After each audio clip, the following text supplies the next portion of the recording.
नमस्कार दोस्तों, स्वागत है आप सभी का आपके अपने इस YouTube चैनल इंडियन खबरची पर। दोस्तों, रेलवे रिक्रूटमेंट बोर्ड ने सीएन नंबर 2024 यानी कि फरवरी 2024 में इन्होंने जो है कुछ वैकेंसीज निकाली थी सेंट्रलाइज्ड एम्प्लॉयमेंट नोटिस के जरिए। वो वैकेंसीज क्या थी? वो वैकेंसीज थी आपकी टेक्नीशियन ग्रेड 1 सिग्नल के अंदर और टेक्नीशियन ग्रेड 3 इसके अंदर जो वैकेंसीज थी। टेक्नीशियन ग्रेड 1 लेवल 5 है, टेक्नीशियन ग्रेड 3 जो है लेवल 2 है। ये वैकेंसीज जो है जब भरी गई थी तो उसमें जो है जो अगर आप इसका फॉर्म देखेंगे तो इसकी जो लास्ट डेट थी वो आपकी 8/4/2024 थी, यानी कि 8 अप्रैल 2024। अब जो है रेलवे रिक्रूटमेंट बोर्ड ने जो टेक्नीशियन ग्रेड 3 है इसमें जो है कुछ कैटेगरीज ऐड करी गई हैं। पहले इसके अंदर जो कैटेगरीज थी वो 18 कैटेगरीज थी। इसमें अगर हम इसमें आपको दिखाना चाहें तो पेज नंबर 28 पर जाएंगे तो वहां पर आप देखेंगे जैसे टेक्नीशियन ग्रेड थर्ड में देखिए कितनी कैटेगरी है, 18 कैटेगरी है। यहां पर भी देखेंगे जैसे भुवनेश्वर के अंदर 18 कैटेगरी है ना। तो इस तरह से आप देखेंगे इनके अंदर जो है टोटल 18 कैटेगरी थी। अब इन्होंने क्या किया है, इन कैटेगरीज के अंदर कुछ एडिशन किया, यानी कि इनमें कुछ और कैटेगरीज ऐड करी गई हैं। अगर हम इसको देखें तो इन्होंने जो लेटेस्ट सर्कुलर निकाला है वो ये है, ठीक है जी। और इस सर्कुलर के हिसाब से इन्होंने यहां पर बताया है कि इन्होंने न्यूली एडिड कैटेगरी 19 to 40 19 से 40 के बीच में जो है कुछ कैटेगरी इन्होंने जो है नई कैटेगरी ऐड करी है जो एनेक्सर A2 में दी गई है। यहां पर अगर आप नीचे जाओगे तो आपको ये एनेक्सर A2 दिखेगा, इसके अंदर ये कैटेगरीज ऐड करी गई हैं। यहां पर आप देख सकते हैं 19 से 40 तक ये कैटेगरीज इसमें ऐड करी गई हैं। इसीलिए रेलवे रिक्रूटमेंट बोर्ड ने दोबारा से ये जो नोटिफिकेशन था जब आप इसमें अप्लाई करते तो उसको दोबारा से ओपन किया है। अब आप इस फॉर्म को जो है 2 अक्टूबर 2024 से 16 अक्टूबर 2024 के बीच में भर सकते हैं। भरने के बाद इसमें फीस देने का भी समय है, वो आई थिंक 21 अक्टूबर 2024 है ना। Modification will be live for a period of 5 days. जब आप इसमें पेमेंट कर देंगे तो इसमें मॉडिफिकेशन कर सकते हैं आप 17 से 21 के बीच में, ठीक है जी। तो अब आपको किसी भी हालत में 16 अक्टूबर 2024 तक जो है इस फॉर्म को जो है आपको भरना है। और ये उन लोगों के लिए है जो कैटेगरी 19 to 40 जो कैटेगरी उस कैटेगरी में फॉल होते हैं। तो आज की इस वीडियो में मैं बेसिकली आपको ये बताऊंगा कि आपको ये फॉर्म किस तरह से भरना है, कैसे भरना है, क्या क्या चीजें आपको रिक्वायर्ड होंगी, वो सारी चीजें मैं आज की इस वीडियो में बताने वाला हूं। तो चलिए हम जो है कैटेगरी 3 के लिए जो है हम फॉर्म भरेंगे। आरआरबी टेक्नीशियन ग्रेड 3 जो है उसके लिए हम फॉर्म कैसे भरेंगे एक एक करके समझने की कोशिश करेंगे। जब आप rrbapply.gov.in पर जाएंगे तो यहां पर इस तरह का डैशबोर्ड ओपन होगा। जब ये डैशबोर्ड ओपन होगा तो आप देख रहे हैं ऊपर अप्लाई पर देखिए 2 ऑप्शन आ रहे हैं, create an account, already have an account. अगर आपका ऑलरेडी है कोई अकाउंट है तो आपको यहां क्लिक करना है। अगर आपको अकाउंट क्रिएट करना है, कोई अकाउंट नहीं है तो आपको यहां क्लिक करना है। जब आप यहां क्लिक करेंगे तो इस तरह का जो है पॉपअप आएगा, candidate who have already created an account for CN issued by RRB in 2024 are not required to register again.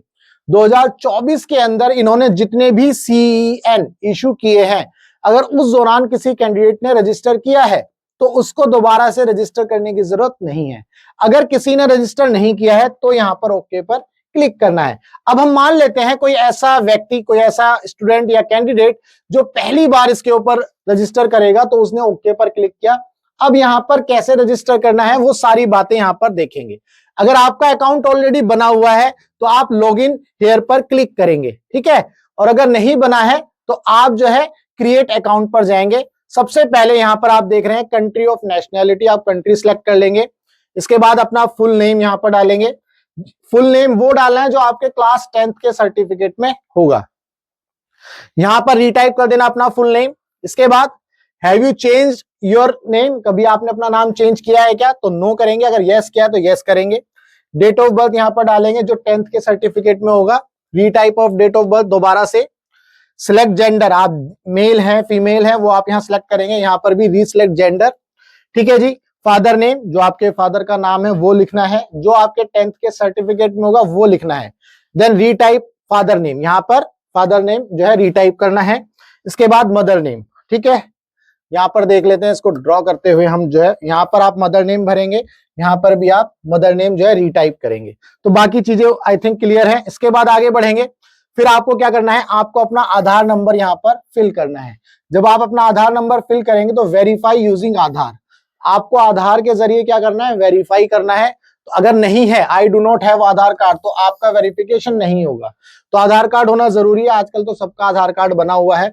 तो वेरीफाई यूजिंग आधार, आप वेरीफाई कर देंगे आधार के जरिए, ठीक है जी। इसके बाद ईमेल एड्रेस, जब आप यहाँ पर ईमेल एड्रेस लिखेंगे तो आपके ईमेल पर एक ओटीपी आएगा, उस ओटीपी को यहाँ फिल कर देना। इसके बाद आप मोबाइल नंबर यहाँ डालेंगे, जब मोबाइल नंबर आप यहाँ फिल कर देंगे तो आप अपना ओटीपी यहाँ डालेंगे, जो मोबाइल पर ओटीपी आएगा, ठीक है जी। फिर यहाँ पर आपको अपना पासवर्ड डालना है, पासवर्ड बनाना पड़ेगा बेसिकली। फिर आपको जो पासवर्ड बनाया है उसको दोबारा से कंफर्म करना है। कंफर्म करने के बाद यहाँ आप नीचे देखिए कैप्चा लिखा हुआ है, इस कैप्चा को यहाँ डालना और यहाँ पर प्रीव्यू एंड क्रिएट अकाउंट, आप यहाँ पर पहले प्रीव्यू कर सकते हैं और अकाउंट को क्रिएट कर सकते हैं, ठीक है जी। अब उम्मीद करता हूं यहां पर आपको जो है ये आपका जो अकाउंट है क्रिएट हो जाएगा यहाँ पर। तो यहां पर जब आपका अकाउंट क्रिएट हो गया तो आपके पास क्या आ गया, पास यूजर आईडी और पासवर्ड जो है आ जाएगा, ठीक है। तो जैसे कि अब यहां देख रहे हैं, जब आप दोबारा से वेबसाइट पर जाएंगे तो यहां पर देखेंगे, to avoid last minute rush you are advise to submit your online application much before the last date, है ना। तो आपको लास्ट डेट का इंतजार नहीं करना है, 16 अक्टूबर इसकी लास्ट डेट है, ठीक है जी। तो यहाँ पर आ रहा है सेंट्रलाइज एम्प्लॉयमेंट नोटिस, तो जो वेरियस कैटेगरीज हैं ग्रेड 3 में जो ऐड करी गई हैं उनके लिए है। यहाँ लिखेंगे I am not currently debarred by RRB, railway recruitment board द्वारा आपको डीबार नहीं किया गया, यानी कि आपको निष्कासित नहीं किया गया है। यहाँ पर आप कंफर्म चेक बॉक्स पर क्लिक करेंगे और नेक्स्ट पर क्लिक कर देंगे, ठीक है जी।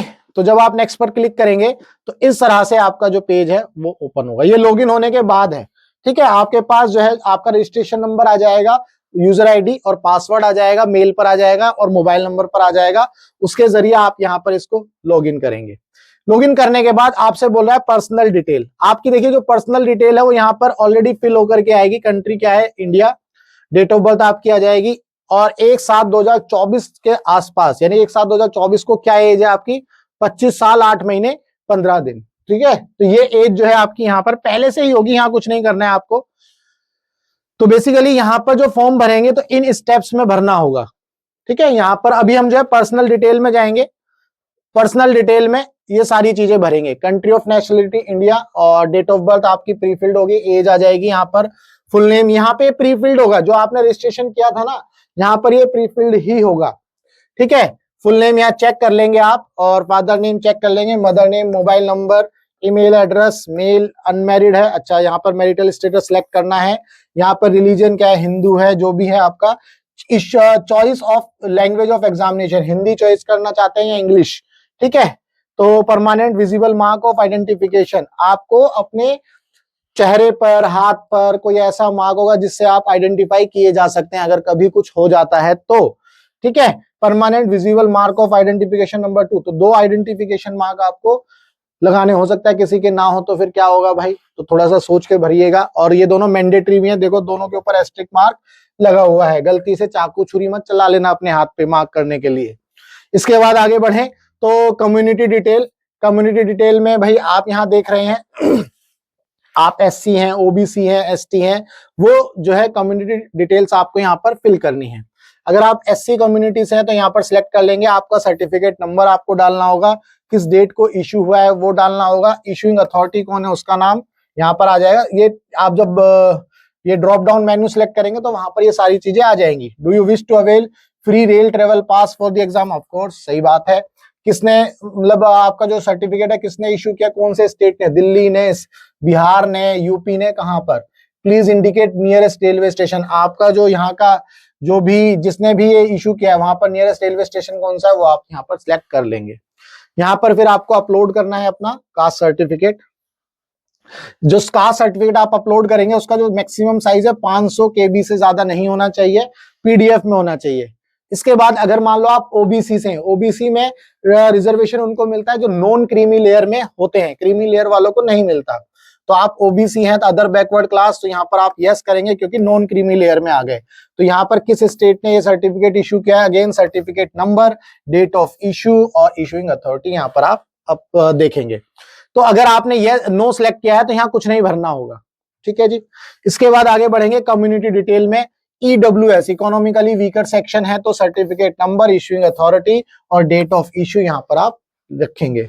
इसके बाद यहाँ पर इनके देखिए जैसे यहाँ पर एससी का सर्टिफिकेट अपलोड किया है, ऐसे ही इन सभी के सर्टिफिकेट भी अपलोड करने का ऑप्शन आएगा, वो आप कर सकते हैं। इसके बाद पोस्टल आधार डिटेल। पोस्टल आधार डिटेल यानी कि आपका एड्रेस, आप कौन से स्टेट से हैं, कौन सी डिस्ट्रिक्ट से हैं, कौन से स्टेट, ये परमानेंट एड्रेस है, ये प्रेजेंट एड्रेस है, ठीक है। यहाँ आप अपना एड्रेस लिख देंगे, जो भी आपका एड्रेस है, कौन सा विलेज या टाउन है, यहाँ पर पिन कोड डालेंगे, टिक कर देंगे अगर परमानेंट एड्रेस और प्रेजेंट एड्रेस सेम है। तो जैसे आप इस पर टिक करेंगे तो यहाँ पर भी ऑटोमेटिकली फिल होकर के आ जाएगा। इसके बाद आप क्या कर लेंगे, सेव कर लेंगे, सेव करके क्या करना है, नेक्स्ट कर लेना है। सेव नहीं करेंगे, नेक्स्ट कर देंगे तो भी ये सेव हो जाएगा, ठीक है जी। इसके बाद आगे बढ़ेंगे, ये आपकी जो है पर्सनल डिटेल ओके हो गई है। अब आपको क्या करना है, अदर डिटेल्स फिल करनी है। अदर डिटेल्स में क्या करना है, देखो कैटेगरी डिटेल्स, कुछ ऐसे भी तो कैंडिडेट्स हो सकते हैं जो एक्स सर्विसमैन हो, है ना। एक्स सर्विसमैन बोले तो आर्मी से आर्मी में होंगे वो पहले, या एयरफोर्स में होंगे, तो एक्स सर्विसमैन है तो यस कर लेना। फिर ये डिटेल पूछ लेगा आपसे, कब तक आपने जॉब करी, कब आपने ज्वाइन किया, ठीक है, कहां पर थे, कहां पर पोस्टिंग थी, वो सारी डिटेल आपसे यहाँ पूछ लेगा। अगर आप नहीं है तो नो करके आगे बढ़ जाइएगा। आगे बढ़ेंगे, person with benchmark disability, PWBD है क्या, मतलब बेसिकली कोई डिसेबिलिटी तो नहीं है, तो यहाँ पर आप नो कर लेंगे। अगर डिसेबिलिटी है तो आप डिसेबिलिटी पर क्लिक करेंगे, ठीक है। इकोनॉमिकली बैकवर्ड क्लास, क्या आप इकोनॉमिकली बैकवर्ड क्लास से हैं, तो अगर आप यहाँ पर नो करते हैं तो आपको फीस में कोई कंसेशन नहीं मिलेगा, फीस में कोई कंसेशन नहीं मिलेगा। अगर आप यस करते हैं तो फीस में कंसेशन मिल जाएगा, ठीक है। अगर आपने यस किया तो फीस में कंसेशन मिल जाएगा, नो किया तो नहीं मिलेगा, ठीक है। और इकोनॉमिकली बैकवर्ड क्लास का रिजर्वेशन से कोई लिंक नहीं है, इसमें रिजर्वेशन नहीं है। यहाँ पर आप इस कहानी को पढ़ सकते हो। देखिए यहाँ पर लिखा है, EBC candidate should be aware that they are entitled only for fee concession and not to job reservation. Job reservation से इसका कोई लिंक नहीं है, यहाँ पर आपका फीस कंसेशन के लिए बात हो रही है। Detail of serving railway applicant, अगर मान लो कोई रेलवे का ही एम्प्लॉय है, वो दोबारा से मान लो किसी लोअर ग्रेड में है, अब वो अपनी ग्रेड को जो है इंप्रूव करना चाहता है, तो हो सकता है वो भी इसको भरे, ठीक है। तो वो भरेंगे। तो are you an employee of Indian railway, अगर आप हैं तो यस भरेंगे, फिर आपसे डिटेल पूछ लेगा। अगर नहीं है तो आपको नो भरना है। करंट एम्प्लॉयमेंट डिटेल, हो सकता है आप रेलवे के अलावा किसी और कंपनी में काम करते हो, एक्सक्लूडिंग रेलवे, जैसे कि गवर्नमेंट में हो सकते हो ना, name of the current department या ऑर्गेनाइजेशन, ये शायद आई थिंक गवर्नमेंट के लिए ही होगा, ठीक है। हो सकता है गवर्नमेंट के लिए ही हो, किसी गवर्नमेंट ऑर्गेनाइजेशन में या पीएसयू में हो। तो अगर आप यस करते हैं तो डिटेल पूछ लेगा, नहीं तो not applicable. Current employment detail, ये तो हो गया रेलवे के लिए, ये हो गया। अगर आपने करंट, अच्छा ये हो चुका है, नेम ऑफ करंट डिपार्टमेंट और ऑर्गेनाइजेशन, ये आ गया। एक्सक्लूडिंग रेलवे, अच्छा ये यही चीज थी कि एक्सक्लूडिंग रेलवे है ना। एक्सक्लूडिंग रेलवे कहां पर है, जैसे मान लो यूपी स्टेट में कोई जॉब कर रहा है, कोई जो है सेंट्रल गवर्नमेंट में इस जॉब कर रहा है, तो उस केस में जो है आपको ये सिलेक्ट करना है, otherwise not applicable. Detail of current completed act apprentice, आपने कोई अप्रेंटिसशिप करी हो तो तब आपको यहाँ पर ये डिटेल डालनी होगी। जैसे आपने फिटर ट्रेड में किया होगा या मैकेनिकल में किया होगा, इलेक्ट्रीशियन का ट्रेड किया होगा ना, उसके लिए फिर आपको सर्टिफिकेट भी मिला होगा। तो अब ये तो क्योंकि जरूरी है, इसमें टेक्नीशियन ग्रेड 3 में जो आपका ITI का जो सर्टिफिकेट है वो जरूरी है, और आपने अप्रेंटिसशिप करी होनी चाहिए, वो भी इसमें रिक्वायरमेंट है। तो यहाँ पर आप जो है यस करके इसको भरेंगे। कौन सी ट्रेड है, फिटर है, जैसा कि मैंने बताया, फिटर है, इलेक्ट्रीशियन है, मैकेनिक है, वो सारी ट्रेड आप यहाँ भरेंगे। ट्रेनिंग फॉर्म डेट, किस डेट से ट्रेनिंग फॉर्म कब भरा था वो डेट डालेंगे, किस डेट से बेसिकली ट्रेनिंग शुरू हुई थी, ट्रेनिंग फ्रॉम डेट, ट्रेनिंग किस डेट से शुरू हुई थी वो भरना है। ट्रेनिंग टू डेट, ट्रेनिंग की लास्ट डेट यहाँ पर भरनी है। ड्यूरेशन आ जाएगा अपने आप यहाँ पर, कितने ड्यूरेशन की थी। सर्टिफिकेट नंबर आपको भर देना है। सर्टिफिकेट नंबर आप भरेंगे तो सर्टिफिकेट डेट, किस डेट का आपको सर्टिफिकेट मिला है। इसके बाद आपको बैंक डिटेल भरनी है, ये रिफंड के लिए है। अगर मान लो कोई रिफंड बनता होगा तो आपको रिफंड आ जाएगा आपके अकाउंट पर, तो आपको अपना अकाउंट नंबर डालना है, अकाउंट का नाम, अपना नाम डालना है, अकाउंट नंबर डालना है, अपना अकाउंट नंबर कंफर्म करना है। कंफर्म करने के बाद आपको अपना IFSC कोड डालना है। जैसे इसे कंफर्म करेंगे तो आपके बैंक का नाम और एड्रेस यहाँ पर ऑटोमेटिकली आ जाएगा। यहाँ आने के बाद आपको क्या कर देना है, सेव करके नेक्स्ट कर लेना है। ठीक है, अगर नेक्स्ट भी करेंगे तो ऑटोमेटिकली सेव हो जाएगा, कोई दिक्कत नहीं है। इसके बाद क्या आ जाएगा, एजुकेशनल क्वालिफिकेशन। अब हमने 2 पोर्शन जो है कंप्लीट कर लिए हैं, तो एजुकेशन क्वालिफिकेशन में क्या करना है, यहां पर आप अपनी क्वालिफिकेशन जो है सिलेक्ट करेंगे ड्रॉप डाउन मेन्यू से कि आपने ITI किया है, 12th किया है, ग्रेजुएशन किया है, जो भी किया होगा वो यहां पर आपको सिलेक्ट कर लेना है। ठीक है जी, जैसे कि यहां पर अब आपने जैसे कोई सिलेक्ट किया तो आपको ये डिटेल भरनी होगी। फॉर एग्जांपल जैसे कि यहाँ पर मैंने पहले मैट्रिकुलेशन में सिलेक्ट किया होगा तो यहाँ रोल नंबर डालना होगा, कौन सी स्टेट से, मतलब ये तो ऐसे ऐड नहीं करना है, मैं बता देता हूँ। जब आप यहाँ सिलेक्ट करेंगे, सिलेक्ट करने के बाद यहाँ ऐड करना है। बेसिकली आपको क्या करना है, ऐड करना है। जब आप यहाँ सिलेक्ट करेंगे तो यहाँ क्या करना होगा, ऐड करना होगा। ऐड करेंगे तो एक एग्जांपल जैसे जब आप भर चुके होंगे तो ऐड करना होगा, तो इस तरह से ऐड होगा।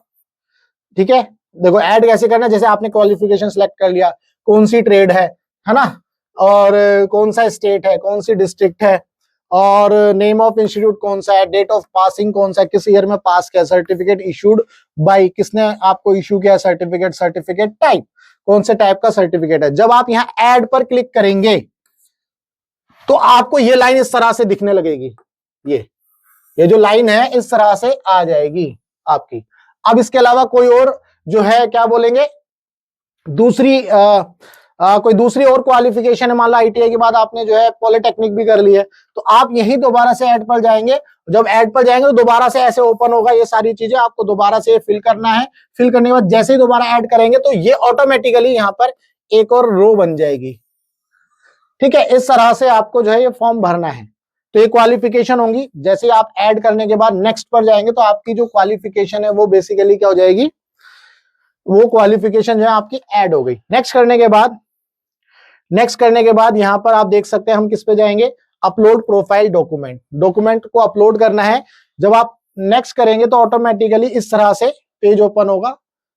ठीक है, जब ये पेज ओपन होगा तो यहाँ पर ये बता रहा है कि आपको अपना पासपोर्ट साइज फोटो कैसा रखना है, सिग्नेचर कैसे रखनी है। तो यहाँ कुछ चीजें हैं जो आपको याद रखनी है। Upload black and white photograph, है ना, ब्लैक एंड व्हाइट होना चाहिए। Colour sorry black and white नहीं होना चाहिए, सॉरी ये डोंट है ना, ये नहीं होना चाहिए। Uploading of photo taken from more than 6 month old, 6 month old photo नहीं होनी चाहिए। ठीक है जी, लेस साइज फोटोग्राफ और less size original image photo in new passport size frame, that means photo in photo copy और photograph, मतलब photocopy नहीं होनी चाहिए। आपने कहीं ऐसा ना हो पासपोर्ट साइज की फोटो खींच करके आप जो है उसको अपलोड कर रहे हो। ठीक है जी, तो यहाँ पर आप क्या करेंगे, जैसे यहाँ पर आप देख रहे हैं इसको नीचे लेकर के आएंगे। जब आप इसको नीचे लेकर के आएंगे तो यहाँ नीचे एक चेक बॉक्स होगा, उस चेक बॉक्स पर आप क्लिक करेंगे। क्लिक करने के बाद ओके करेंगे, तभी ये हटेगा। तो ये डायलॉग बॉक्स आपका तभी हटेगा जब यहाँ पर आप चेक बॉक्स पर क्लिक करके ओके करेंगे। जब ये डायलॉग बॉक्स हट जाएगा तब आप बेसिकली आपके सामने ये पेज इस तरह से ओपन होगा। यहाँ पर आप देख रहे हैं आपका जो कास्ट सर्टिफिकेट है वो पहले से ही अपलोडेड है। इसके बाद आप व्यू पर जाकर के इसको देख सकते हैं। इसके बाद बाकी डॉक्यूमेंट आपको भरने हैं। डॉक्यूमेंट बोले तो आपको अपनी फोटो, पासपोर्ट साइज की जो फोटो है वो आपको इसमें जो है अपलोड करनी है। जो साइज है इसका 320 से 240 पिक्सल के बीच में होना चाहिए। यहाँ पर आप देख सकते हैं आपकी जो फोटो है वो 6 महीने से ज्यादा नहीं होनी चाहिए। फोटो का जो साइज है 35 mm से 45, ये लेंथ और ये जो बेसिकली हाइट और विड्थ है यहाँ पर। और ये पिक्सल जो साइज है पिक्सल में आप सिलेक्ट कर सकते हो। फॉर्मेट जो है JPG और JPEG होना चाहिए, PNG नहीं होना चाहिए। ठीक है, यहाँ पर बता ही दिया है कि इसका जो फोटो की जो वो मेमोरी रैम टाइप की जो जैसे 2 GB 5 GB MB की फोटो होती है ना, तो 30 KB से 70 KB जो है इसका साइज होना चाहिए, size of the photo. Photo जो है क्लियर व्यू होना चाहिए। कैंडिडेट का कैप और डार्क ग्लासेस में नहीं होना चाहिए। अपना मुंह कवर नहीं होना चाहिए आतंकवादियों की तरह। ऐसा कोई मास्क वगैरह नहीं पहनना, जैसे कोरोना के टाइम पर मास्क पहना हुआ था, ऐसा मास्क में भी नहीं होना चाहिए। कोई ज्वेलरी वगैरह नहीं होना चाहिए। बाकी अलग बात है कि ज्वेलरी चुराई नहीं जा सकती फोटो में से, तो ये आपको ध्यान रखना है। शेडो नहीं होना चाहिए। ठीक है, अगर आप गूगल्स पहनते हैं या बेसिकली स्पेक्स पहनते हैं, चश्मा पहनते हैं, तो जब भी आपकी फोटो हो तो उससे जो है ना रिफ्लेक्शन नहीं होना चाहिए। पता चल रहा है आपका चेहरा दब गया, तो रिफ्लेक्शन नहीं होना चाहिए। सारी चीजें यहाँ पर लिखी हैं। ठीक है, तो पासपोर्ट साइज की फोटो इस तरह से आपको जो है खींचनी है ताकि जो है क्लियर व्यू हो, फ्रंट व्यू हो। सेल्फी नहीं होनी चाहिए, नहीं तो आपका फॉर्म रिजेक्ट हो जाएगा। इसके बाद आपको जब यहाँ फोटो अपलोड कर देंगे तो बेसिकली कैसे करनी है वो ब्राउज करेंगे तो आपके पीसी में बेटर रहेगा। आप अपने पीसी से इसको फॉर्म को भरे, फोन से भरेंगे तो गड़बड़ हो जाती है, कई बार छोटी छोटी चीजें होती हैं भरी नहीं जाती है ना, छोटा लिखते हैं। और पीसी वगैरह से या लैपटॉप से करेंगे तो अच्छे से सब कुछ साफ साफ क्लियर दिखता है। तो ब्राउज करेंगे तो जहां पे भी आपकी फोटो होगी ये सब चीजों को कंप्लाई करते हुए या जो इन सब चीजों के हिसाब से हो वो आप सिलेक्ट कर लोगे, यहाँ पर फोटो आपकी अपलोड हो जाएगी। इसके बाद आपको क्या करना है, अपने सिग्नेचर जो है यहाँ पर अपलोड करने हैं। सिग्नेचर जब ब्राउज करेंगे तो यहाँ से जो है सिग्नेचर आ जाएंगे। ध्यान रखिएगा सिग्नेचर ऐसे नहीं होने चाहिए, ऐसे बॉक्स से बाहर नहीं जाने चाहिए, ठीक है, बॉक्स के अंदर ही सिग्नेचर होने चाहिए। वो तो आप जो फोटो सिलेक्ट करेंगे वो इसके अंदर आ जाएगा। और कोई भी सिग्नेचर कैपिटल लेटर में नहीं होना चाहिए, ये आपको याद रखना है। सिग्नेचर बिल्कुल फ्री और रनिंग हैंड में होना चाहिए, ठीक है। यहाँ पर ये सारी बातें लिखी हुई हैं। The signature must be in running letter not in block letter. Block मतलब कैपिटल लेटर में नहीं होना चाहिए, ठीक है जी। और इसका जो डायमेंशन है 140 से 60 पिक्सल के बीच में होना चाहिए। साइज इसका 30 से 70 केबी के बीच में होना चाहिए, ठीक है। अगर मान लो इससे कुछ डेविएशन होता है तो आपका फॉर्म रिजेक्ट हो सकता है। तो इसके बाद आपको क्या करना है, सेव कर लेना है। सेव करके क्या करना है, नेक्स्ट पर जाना है। जब आप नेक्स्ट पर जाएंगे तो उसके बाद आपसे जो पूछेगा कि भाई आपको कौन कौन सी प्रेफरेंसेस के हिसाब से एग्जाम देना है, आपकी पहली कौन सी प्रेफरेंस है बेसिकली। तो फर्स्ट प्रेफरेंस जैसे ये आ गई, आपने मान लो 6 सिलेक्ट कर ली तो 6 यहाँ पर लिखी हुई आ जाएगी। 7 सिलेक्ट कर ली तो 7 यहाँ आ जाएगी। थर्ड सेकंड सिलेक्ट कर ली तो सेकंड यहाँ आ जाएगी, ठीक है। 6 7 सेकंड, इस तरह से आपकी प्रेफरेंसेस यहाँ पर आ जाएंगी। जब प्रेफरेंसेस आ जाएंगी तो आपको क्या करना है, प्रेफरेंसेस आ जाएगी तो यहाँ पर आपको जो है ये चेक बॉक्स को ध्यान में रखना है। I have exercised and check my order of post of preference, ये चेक कर लिया है जी।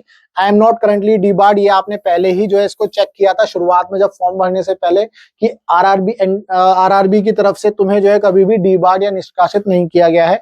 I agree to allow Railway Recruitment Board to share my final score in this recruitment examination with other government and private organization। आप जो है ये बोल रहे हो कि आपके जो मार्क्स हैं वो फाइनल मार्क्स आप रेलवे रिक्रूटमेंट बोर्ड को ऑथराइज कर रहे हो कि वो किसी भी गवर्नमेंट ऑर्गेनाइजेशन में आपके मार्क्स दिखा दें। तो आपको इसको चेक बॉक्स पर क्लिक करना है।